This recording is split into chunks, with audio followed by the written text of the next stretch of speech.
गणपती अथर्व शीर्षपाठ श्री गणेशाय नमः। ओम भद्रं कर्णेभिः शृणुयाम देवाः भद्रं पश्चिमाक्षभिर्यजत्राः स्थिरैरङ्गे स्तुष्ट्वा सहस्तनूभिः व्यशेम देवहितं यदायुः। ओम स्वस्ति न इन्द्रो वृद्धश्रवाः स्वस्ति न पूषा विश्ववेदाः स्वस्ति नस्ताक्षर्यो अरिष्टनेमि स्वस्ति नो बृहस्पति दधातु। ओम शांति शांति।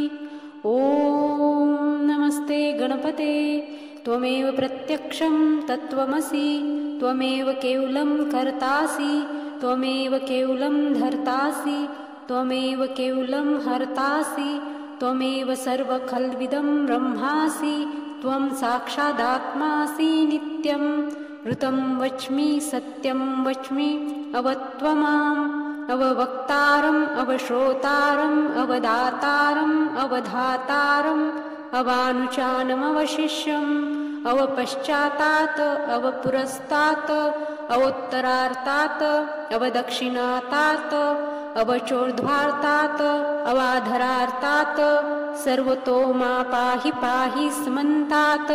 त्वं वाङ्मय च सत्वं चिन्मय त्वमानन्दमय सत्वं ब्रह्मयः त्वं सच्चिदानन्दद्वितीयोऽसि त्वं प्रत्यक्षं ब्रह्मासि त्वं ज्ञानमयो विज्ञानमयोऽसि सर्वजगदिदं तत्तो जायते सर्वजगदिदं तत्त्वस्तिष्ठति सर्वजगदिदं त्वयि लयमेष्यति सर्वजगदिदं त्वयि प्रत्येति त्वं भूमिरापो नलो नीलो नभः त्वं चत्वारि वाक्पदानि त्वं गुणत्रयातीतः त्वमावस्थात्रयातीतः त्वं देहत्रयातीतः त्वं कालत्रयातीतः त्वं मूलाधारस्थित्योऽसि नित्यं त्वं शक्तित्रयात्मकः त्वां योगिनो ध्यायन्ति नित्यं त्वं ब्रह्मा त्वं विष्णुस्त्वं रुद्रस्त्वम् इन्द्रस्त्वम् अग्निस्त्वं वायुस्त्वं सूर्यस्त्वं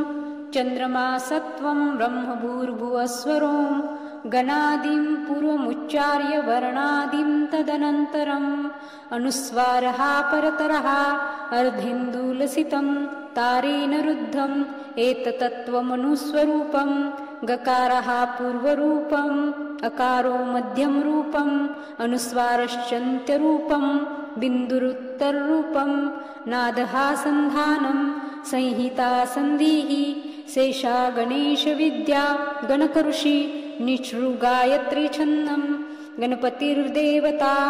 ॐ गङ्गणपते नमः।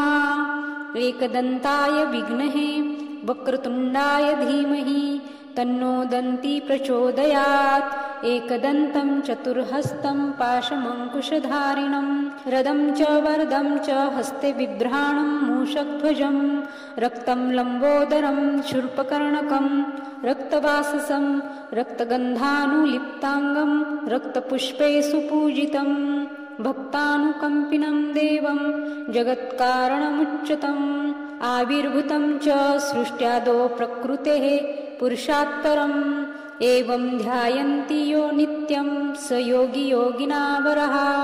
नमो व्रातपतये नमो गणपतये नमः प्रथमपतये नमस्तेस्तु लम्बोदराय एकदन्ताय विघ्ननाशिने शिवसुताय श्रीवरदमूर्तये नमो नमः।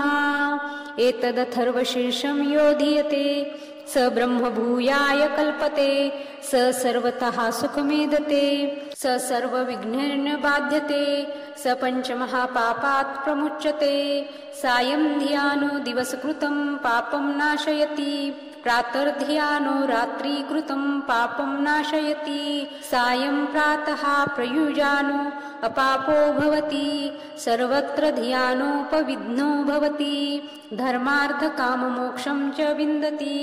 इदम् अथर्वशीर्षं शिष्याय न देयं यो यदि मोहाद्यासति स पापीयान् भवति सहस्रवर्तनात् ययं काममधीते ततमनेन साधयेत् अनेन गणपतिमभिषिञ्चति स वाग्मी भवति चतुर्थ्या मनश्नन जप्ति स विद्यावान् भवति इत्यथर्ववर्णवाक्यं ब्रह्माद्याभरणं विद्यात् न बिभेति कदाचनेति यो दुर्वाङ्कुर्यर्जति स वैश्रवणोपमो भवति यो लार्जर्यर्जति स यशोवान् भवति स मेधावान् भवति यो मोदकसहस्रेण यजति स वाञ्छितफलं वाप्नोति यः साज्यममिर्भिर्जति स सर्वलप्ते अष्टो ब्राह्मणान् सम्यग्राह्य हित्वा सूर्यवर्चस्वी भवति सूर्यगृहे महानद्यां